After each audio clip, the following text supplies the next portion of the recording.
How to use oil pastels. You can think of these guys as fancy crayons. They're a little greasy, that's from the oil. What you're going to need to do is start coloring very lightly. If you press hard in the beginning, the oil pastel will cover the paper very quickly and you won't be able to add any blending effects.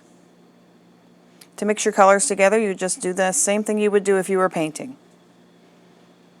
Keep layering one color on top of the other. Adding white helps the colors pop a little bit if you're working on a dark background, like we are. Don't be afraid to mix colors together that you wouldn't normally think go together. Sometimes blending makes the values and tones change just a little bit. When you're finished, let it dry on the drying rack.